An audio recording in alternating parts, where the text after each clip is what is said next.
Assalamualaikum dan selamat pagi semuanya. Pada pertemuan kali ini kita akan membahas materi reaksi oksidasi pada senyawa alkena. Adapun topik pembahasan kita meliputi yang pertama adalah reaksi epoksidasi, kemudian dilanjutkan dengan reaksi ozonolisis. Oke, langsung saja kita masuk kepada topik pembahasan pertama, yaitu reaksi epoksidasi. Reaksi epoksidasi merupakan reaksi antara suatu alkena dengan asam peroksi karboksilat, menghasilkan suatu senyawa yang disebut sebagai epoksida, ya, atau bisa juga disebut sebagai oksirana, ya, atau dengan kata lain bisa juga disebut sebagai senyawa eter siklik. Ya.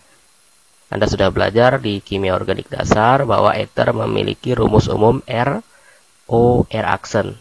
Coba Anda perhatikan struktur epoksida ini, R O R aksen. Namun dalam hal ini gugus R dan R aksennya berbentuk siklik atau berbentuk cincin sehingga disebut sebagai eter siklik. Anda sebelumnya mungkin sudah pernah mendengarkan ada yang namanya reaksi esterifikasi, ya, ketika SMA mungkin. Artinya apa itu? Reaksi pembentukan ester. Nah, maka dalam kasus ini kenapa disebut reaksi epoksidasi? Karena pada reaksi ini dihasilkan suatu produk berupa senyawa epoksida sehingga disebut reaksi epoksidasi. Reaksi ini terjadi, ya, pada reaksi ini terjadi reaksi pemasukan atom oksigen dari asam peroksi karboksilat, ya. Jadi satu atom oksigen dari asam peroksi karboksilat masuk pada karbon alkena yang berikatan rangkap. Sehingga terbentuklah cincin oksirana atau epoksida atau eter siklik. Anda dapat perhatikan bahwa senyawa alkena ini merupakan satu pentena, ya, di mana ikatan rangkap pada senyawa satu pentena terletak pada karbon 1 dan juga pada karbon 2.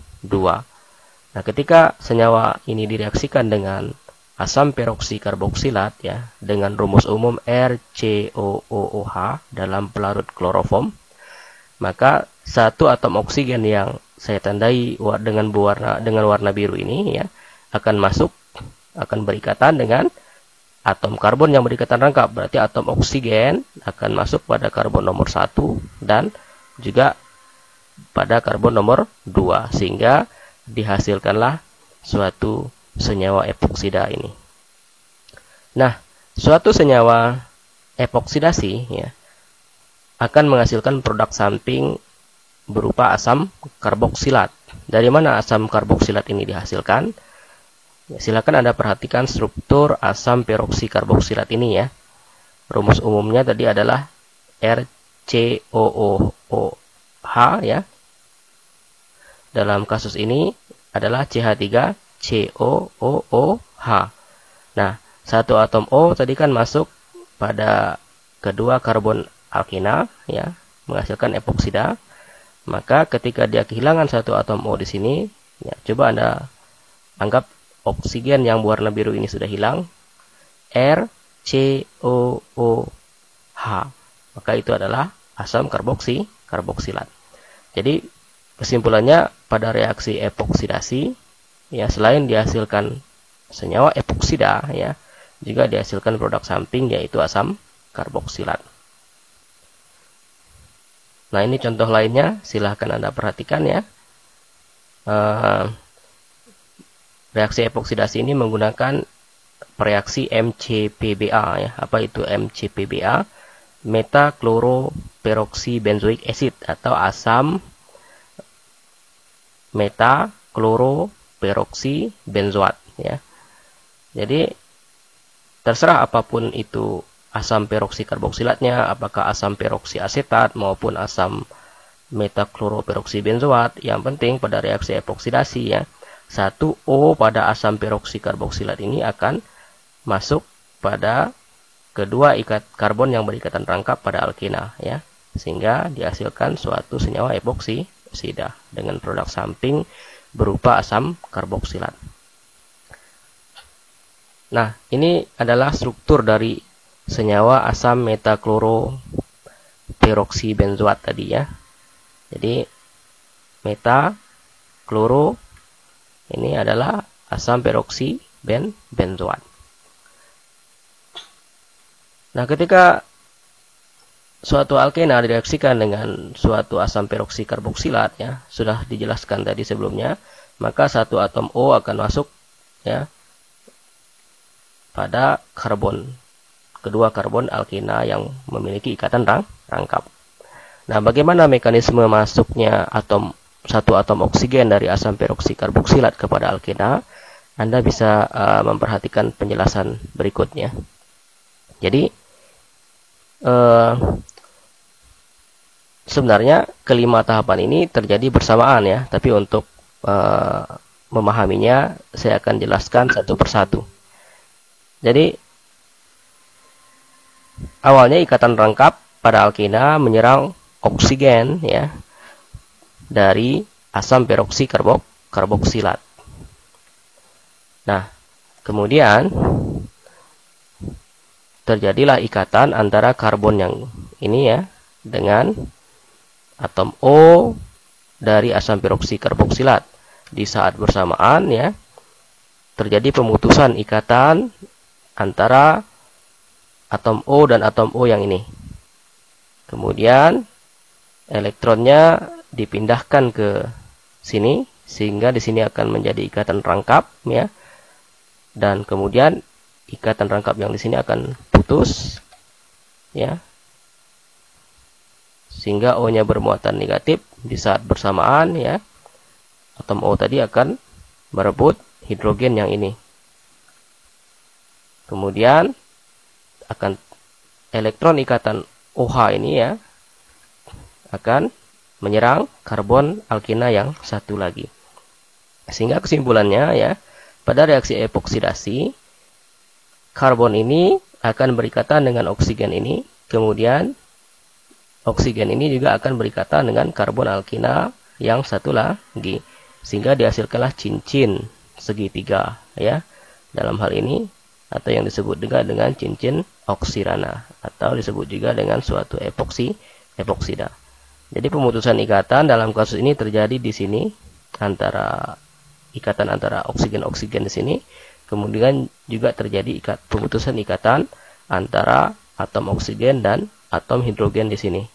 Sehingga oksigen ini dapat masuk ya pada kedua karbon alkena.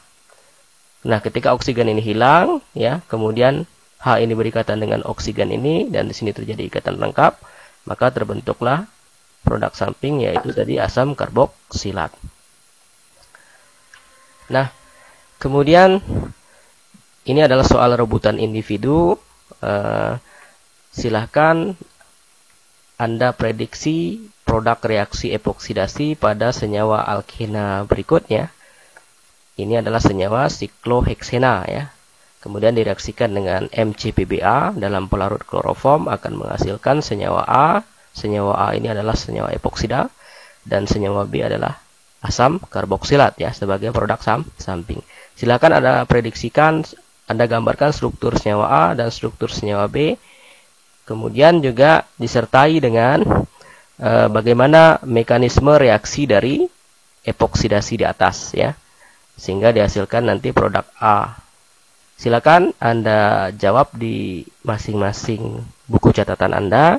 Kemudian Anda foto dan kirimkan ke grup. Saya akan nilai jawaban yang tercepat dan tentunya juga harus benar. Kemudian saya lanjutkan pembahasan yang selanjutnya ya. Tadi kita sudah membahas mengenai reaksi epoksidasi, di mana pada reaksi epoksidasi terjadi perubahan atau konversi senyawa alkena diubah menjadi epoksida ya, atau oksirana, atau disebut juga dengan ether siklik. Nah, peristiwa oksidasi senyawa alkena menjadi epoksida ini juga terjadi di dalam tubuh manusia ya. Dalam sebuah buku dikatakan bahwa ya, tubuh kita dapat mengoksidasi komponen ataupun gugus-gugus alkena dari suatu senyawa obat ya menjadi senyawa epoksida. Yang kemudian senyawa epoksida tersebut dapat mengalami reaksi hidrolisis menjadi senyawa diol ya. Anda mungkin sudah belajar ya apa itu diol. Diol ini adalah suatu senyawa alkohol yang pada strukturnya terdapat 2 gugus hidroksi ya. Misalnya etilen glikol atau propilen glikol. Jadi di dalam tubuh komponen ataupun gugus alkena dapat pada obat ya dapat diubah menjadi suatu senyawa epoksida. Kemudian senyawa epoksida itu dapat mengalami reaksi hidrolisis menjadi senyawa diol dengan bantuan enzim epoksidase hidrolase ya. Nah, dengan bantuan enzim epokside hidrolase.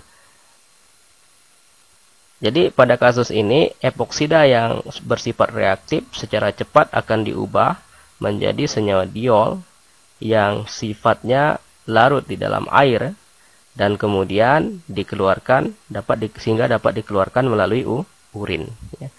Jadi ini adalah proses bagaimana suatu senyawa epoksida mengalami reaksi hidrolisis ya atau reaksi lisis ya, pemutusan ikatan atau pembukaan cincin ya, sehingga dihasilkan nanti senyawa diol. Silakan Anda pelajari reaksi hidrolisis epoksida ini ya. Kemudian ada soal rebutan ya.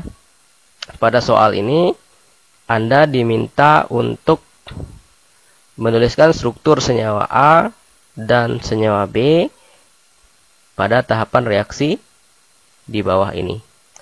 Nah, jadi Anda hanya diminta untuk menuliskan senyawa A dan senyawa B. Ini adalah soal rebutan kelompok, maka silahkan soal ini didiskusikan terlebih dahulu di grup masing-masing kelompok.